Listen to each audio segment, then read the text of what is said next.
Herkese merhaba, Elinin tariflerine hoş geldiniz. Bugün sizlere güllaç tarifinin yapımını paylaşmak istiyorum. Bu tarifimde 400 gramlık bir paket güllaç kullandım ben.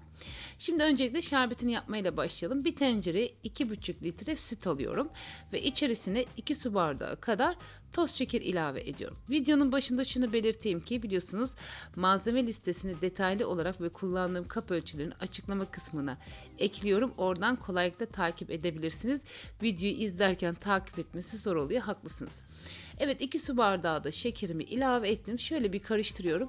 Sonra ısınana kadar, şeker eriyene kadar ocakta tutacağız bayanlar. Ben çikolatalı, beyaz çikolatalı bir güllaç tarifi paylaşmak istiyorum. Kaynatmayacağız kesinlikle. Sadece parmağımızı, sırça parmağımızı değirdiğimizde ısınmış olacak. Evet, ben bu tarifimde 200 gram beyaz küvertür çikolata kullandım ama siz 2 paket normal çikolatalardan da kullanabilirsiniz. Evet, sütüm ılındığı için, şeker içerisinde eridiği için sadece çikolatanın erimesini sağlıyorum. Karıştıra karıştıra. Sonra ocağın altını kapatacağım. O sıcaklığıyla o çikolata tamamen eriyecek. Sırça parmağımı yakmayacak seviyede olması lazım sütün. Ki biliyorsunuz çok sıcak olursa güllaçlarımız hamur olur. Sütümüz soğuk olursa da sert olur. Güllaç yapraklarımız yumuşama yapmaz. Evet, şöyle bir kontrol ediyorum. Çikolatalarım eridi. Sıcaklığı da tam istediğim gibi. Şimdi tekrar kontrol edeceğim. Şöyle bir karıştırıyorum. Ben biraz bol süt seviyorum ama bu süt oranı tam iyi geliyor. Evet, şimdi serçe parmağımı kontrol ettim. Evet, tam ideal. Yani ne sıcak ne de soğuk. Şimdi güllaçlarımı yapımıma başlayacağım. Bunun için aralara ben dövülmüş fındık serpeceğim ama siz ceviz de kullanabilirsiniz. Fıstık da kullanabilirsiniz. Şimdi direkt yuvarlak tepside yapacaksınız. Hiç kesmenize gerek yok ama ben dikdörtgen bir borcamda yapacağım için böyle dörde bölmek istedim. Şekilleri güzel olsun istiyorum. Elimizle de kırabiliriz. Evet, ama güllaç nişastadan yapıldığı için öyle kırılması kolay olmuyor. Şöyle dörde bölüyorum her bir. İlkten böyle bir başladım ama sonra biraz daha işim çabuk bitsin diye 2 kesmeye başladım. İnanın hiç zorlayıcı değil. Zaten mutfak işleri biliyorsunuz bazen böyle keyif veriyor insana. Güzel bir şey olsun istiyorum. O yüzden ben böyle dörde bölmeyi tercih ediyorum, öyle söyleyeyim. Ama dediğim gibi yuvarlak bir tepside yaptığım zaman hiç kesmiyorum. Direkt zaten tepsiye yerleştiriyoruz. Evet, bütün güllaç yapraklarımı böyle bu şekilde makasla, mutfak makasıyla dörde böldüm. Şimdi artık yapımına başlıyorum. Şöyle tepsimin altına 1-2 kepçe kadar hazırlamış olduğum sütlü çikolatalı sütten ilave ettim. Şöyle bir salladım. Şimdi artık kenarları köşeye gelecek şekilde borcamıma bir tane güllaç yaprağı 4 adet şöyle bir sütle ıslatıyorum. Yine böyle güllaç parçalarına ilave ediyorum. Nasıl, buraları çok fazla kesmedim. Nasıl yerleştirdiğimi görmenizi istedim. Bu şekilde yaptığınız zaman inanın inanılmaz simetri oluyor.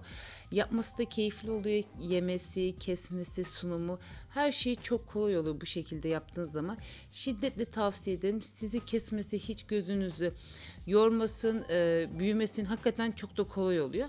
Şöyle 3-4 yaprak koyduktan sonra şöyle aralarına fındık. Ben bir sefer fındık koymadım. Birkaç defa fındık serptim. Onu da buradan söyleyeyim.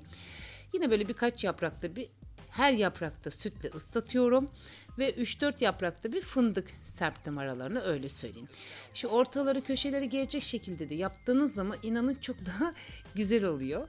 Bakın, görüyorsunuz tam o köşeleri köşelere getirerekten dizdim. Yine her bir yufkada bir, yani 4 parçada bir sütle ıslattım çikolatalı sütümüzde. Yine şöyle fındık serpiyorum. Fındık istediğiniz kadar serpebilirsiniz. Tamamen kendi damak tadınızda kalmış. Güzel ıslatı güllaç yapraklarımı yerleştiriyorum öyle köşelerine gelecek şekilde. Hem de tepside de çok simetri duruyor. Bir tarafı şiş, bir tarafı ince, kalın olmuyor. Böyle bu şekilde artık sonlarına doğru geliyorum. Zaten biliyorsunuz sütü yedikçe güllaç yaprakları hemen yumuşamaya başlıyor. Bu size böyle taşıyacakmış gibi kesinlikle korkmasın. Zaten videonun ilerleyen bölümlerinde göreceksiniz tamamen. Evet, bütün güllaç yapraklarımı yerleştirdim. Kalan sütümü de üzerine döktüm. Görüyorsunuz koca bir borcam tepsi güllacımız var. Şimdi ne yapacağız bayanlar? Üzerini streç filmle kaplayacağız. ve buzdolabına kaldıracağız. Neden üzerini streç filmle kapatıyorum? Üzeri kuruma yapmasın ve o döktüğümüz güzel sütü iyicene böyle içine kadar çeksin istediğim için şöyle güzelce streçle kaplıyorum. Ve buzdolabına kaldıracağım iftara kadar. Tabii ki biz bunu mübarek Ramazan ayındayız. İftara yaptım. Hani iftardan sonra bunu afiyetle yiyeceğiz inşallah. Evet, şimdi buzdolabına kaldırıyorum. Şimdi iftarı yaptık, sofrayı kaldırdık. Artık sunuma geçebiliriz. Şerbetini güzelce çektim. Şöyle benim dondurulmuş meyvelerim vardı buzdolabında. Onları şöyle beyaz şeffaf jölen vardı. Onlara birazcık batırarak da onlar parlak yapıyor biliyorsunuz. Daha önceki videomda onu linkini vermiştim. Bu jöleleri hakikaten kullanmayı seviyorum. Dondurulmuş meyveleri ona batırdığımız zaman daha parlak oluyor. Buzları çözüldüğü zaman o mat görüntüsü olmuyor. Ama bu videomun altına da o jölemin linkini nereden aldığımı ekleyebilirim. Birazcık Antep fıstıklarıyla süsledim ben, toz fıstıkla. Ama siz istediğiniz gibi arzu ettiğiniz şekilde süsleyebilirsiniz. Ama böyle kırmızı, beyaz, yeşil çok da güzel bir görüntü oluyor. Şimdi arzuladığınız şekilde dilimleyebilirsiniz. Biz tabii böyle birazcık iri büyükçe dilimler yaptık. Gerçi bazı tariflerde arasına da bu dondurulmuş meyvelerden koyuyorlar. Ben biraz daha klasik olsun istedim. Biliyorsunuz gül suyuyla da yapılan tarifler var. Ben beyaz çikolatayı en çok sevdiğimden dolayı bu tarifi paylaşmak istedim sizinle. Evet, süslemesini yaptık güzelce. Dediğim gibi tamamen evinizdeki malzemelere göre süsleyebilirsiniz. Şöyle bir dilim alıyorum. Bakar mısınız? Bol sütlü harika bir güllaç tarifi. Çikolata oranını düşürebilirsiniz, yükseltebilirsiniz. Ben 200 gram çikolata kullandım. 100 gram da kullanabilirsiniz, 300 gram da. Ama isterseniz çikolata da kullanmayabilirsiniz. Ama bu tarifin özelliği beyaz çikolatalı olması. Bakın görüyorsunuz gayet harika. Şeker oranı da muhteşem. Şimdi sizin için sunuma geçiyorum. Bol sütlü bir güllaç. Buranın da püf noktası, yaptıktan sonra üzerini streç filmle sarıp buzdolabına kaldırdığı zaman çok daha güzel bir şekilde bir sütünü çekiyor. Bakar mısınız, hiçbir yaprak birbirine yapışmamış. Hem yumuşacık hem de gayet de sıpır sıpır dökülüyor. Hiç de hamur olmamış. Dediğim gibi o sırça parmağınızı batırdığınız zamanki o sütün sıcaklık derecesi çok önemli bayanlar. Sizin için tatmaya devam ediyorum, gösteriyorum bu şekilde. Evet, benim güllaç tarifim böyle. Siz sunumu seyrediyorken ben artık yavaş yavaş kapanış konuşmamı yapayım.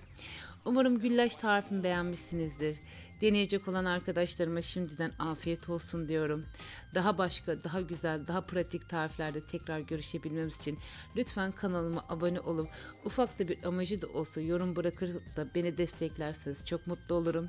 Beni Facebook ve Instagram'dan da Elin'in tarifleri olarak takip edebilirsiniz. Eğer güllaç tarifimi beğendiyseniz beğenme butonuna basmayı, kanalıma abone olup da bildirimi açmayı lütfen unutmayınız. Sevdiklerinizle tarifimi paylaşmayı da ihmal etmeyiniz. Şimdilik benden bu kadar diyorum. Kendinize çok iyi bakın. Allah'a emanet olun. Hoşça kalın.